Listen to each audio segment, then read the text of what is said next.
turbulent Middle East will cool down a bit. So what is happening in the Middle East? We've had in the last few days images of babies dying in the Gaza war. No, we've had images of the head of Turkish intelligence, MIT, not MIT in Boston.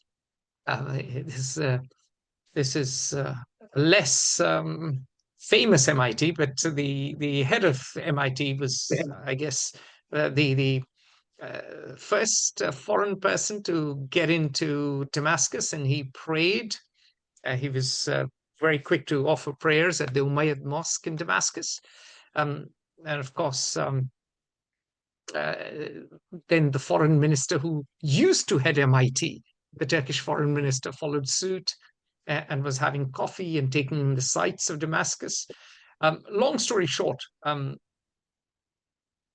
last year has seen a lot of conflict. First, Israel has pulverized Hamas. Second, Israel has hit Hezbollah. This knock-on effect to that was the Turkish-backed forces, HTS, as they are popularly known as, Hayat al-Tahrir, they took over. They took over Damascus, and Hayat Tahrir al-Sham, sorry, HTS, I misspoke. So HTS took over Damascus in a lightning advance. Obviously, the Turks helped them. That's an open secret. The leader, Muhammad al-Jolani, is from a family with origins in Golan Heights. He was born in Riyadh. He has been former Islamic State, Al-Qaeda, whatnot, bearded figure, although he's had an image makeover. I was speaking to Jean-Daniel Rouche just before this meeting, and we discussed Syria at great length. And of course, there are winners and losers. Israel has destroyed all of Syrian Air Force. First time, apparently, that 100% of an Air Force is gone. Of course, the Syrian troops had run away. They were poorly paid. The Assad family had lost touch. There were decades of resentment building up. FOI partner Manu Sharma points out that the social base of the Assad regime was narrowing, and so do our contacts in the Middle East. Our contacts in Israel and Turkey both say that they knew that the Assad rule was coming to an end, but the rapid end surprised everyone.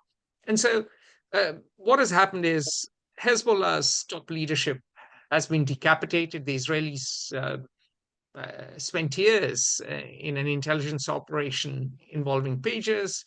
And of course, it went off accidentally, but then they decapitated the top leadership as a spillover effect. Hafez al-Assad has fled to Moscow. And at the moment, in the chaos of the Middle East, obviously Jolani has emerged as the leader of the big group that has taken over Damascus from the Shias. Damascus is back in Sunni hands. But at the same time, Turkey now has reasserted influence. In the long run, of course, there'll be Arab resentment against the Turks. I'm sure the Arabs don't want to be part of the Ottoman Sultanate again. But at the moment, it seems that we could be headed for a period of relative stability. In the long run, of course, nothing is stable at all, because the dead bodies showing up on screen in Gaza are going to mobilize the Sunni crowd or the Sunni mob or the Arab street or the Arab populations against Israel. And eventually, that is a bigger risk to Israel than a minority Alawite regime, former Baathists or supposedly Baathist socialists, and who gave lip service to pan-Arabism, really ran a very sectarian regime and were murdering people going back to 1982, when they just killed 25,000 Sunnis who belong to the Muslim Brotherhood who rose up in revolt. So in the long run, of course, Israel may find that the Arab street might overthrow the Arab palace, or the Arab palace may itself, maybe a rogue prince may start leveraging the Arab street to bolster his claims to power. In the long run, things remain as tricky as ever, but the year to come should be less volatile than the last 2 years we've had, for a very simple reason. Turkey is on the ascendant for now. Iran has been weakened. Iran does not have a land corridor all the way to Lebanon now.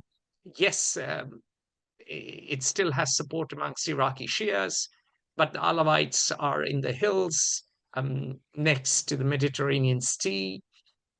The Hezbollah fighters are much weakened, which is why Assad fell. Part of the reason Assad fell was, of course, Russia was involved in Ukraine. Iran was also under pressure. Hezbollah fighters couldn't come to its rescue. And so the Alawite 54-year rule from 1970 to 2024 has ended. And so Syria will now be divided into spheres of influence. The Alawites are going to get protection from the Russians in Latakia and Tartus. The Druze are seeking protection already from the Israelis. We know it from our sources, and the Israelis have seized Golan Heights. The Kurds will fight desperately to retain their northeastern enclave. I remember the Turks are already present there. They view the Kurds, the Kurdish held areas as havens for terrorists, and they want a 30-kilometer demilitarized zone from their border because they don't want Kurdish separatism. You also have Sunni tribesmen who joined the Islamic State and are key supporters of HTS. And then, of course, you have the road all the way from Damascus to Aleppo to Istanbul. And Aleppo is something the Turks will try to exert influence. They view it as their sphere of influence. And we'll see how the different armed groups and the jostling communities, from Christians to Druze to Alawites and to much more, play out in Syria. But it certainly seems that now, at the moment, there isn't an appetite for full-scale war. The Arab states may pump money, but they don't want to take on Israel as well. And the Middle East in 2025, after the extraordinary developments that we've seen now, will simmer down a bit. Sykes-Picot is dead, however. The Sykes-Picot order of 1916 is dead. The nation-state experiment in the Middle East. If I could stop in for a second, Sykes-Picot, for those who are not steeped in the filigree twists and turns in the Middle East, was an agreement between France and the United Kingdom. And actually Tsarist Russia, but the revolution of 1917 made that agreement with Russia moot. The then imperial powers to decide what to do with the collapsing Ottoman Empire, which controlled all of the Middle East at the time.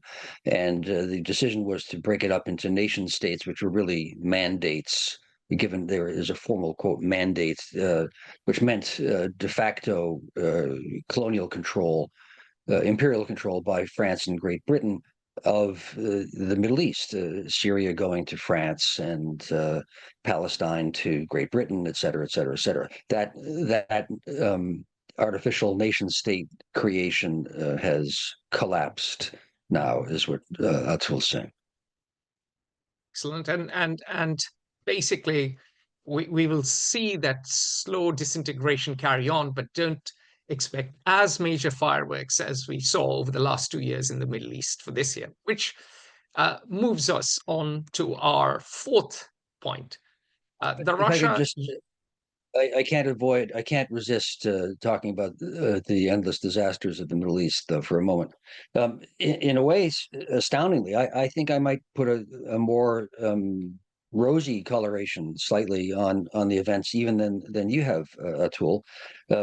So far as in the last months gone astoundingly from horror to possible hope.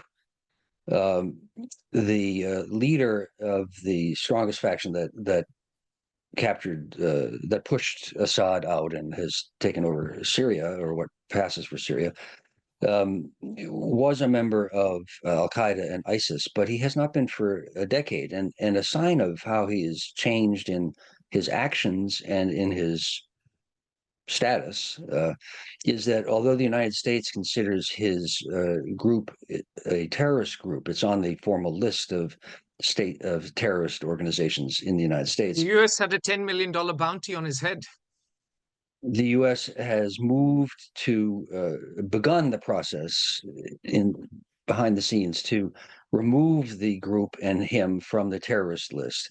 Has been meeting with him regularly for a long time, and clearly is seeking ways to deal with him. I never liked these formal terrorist lists. It's always a typically American Manichean good bad distinction when life is always far more complex. Um, but the point is that Syria, going from a hideous failed state, is now a failed state with the potential to become a true state.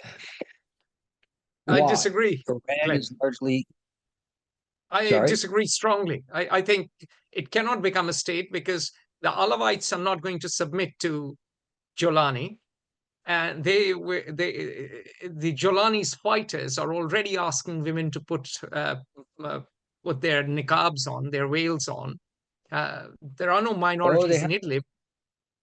Yeah. Um, th- well, I'm not claiming this And will he said be no, and he said elections will take Disneyland in the 4 Middle East. years. I mean, he comes across, he swapped his battle fatigues for his suit very quickly, and he comes across as a lovey-dovey new Che Guevara, Fidel Castro figure. But I just don't buy a leopard changes his stripes. I think fundamentally he's a mullah, and he's a very clever guy, clearly a charismatic guy. But I don't think Syria will be a state. The Kurds are not going to just put down their weapons and say, "Oh, we'll be living with Jolani happily ever after." Right. That all of these points are well, I don't know if I share the characterizations of Jelani quite as negatively as you, but on the ability of the lions and lambs to lie with each other in Syria, I certainly agree on that.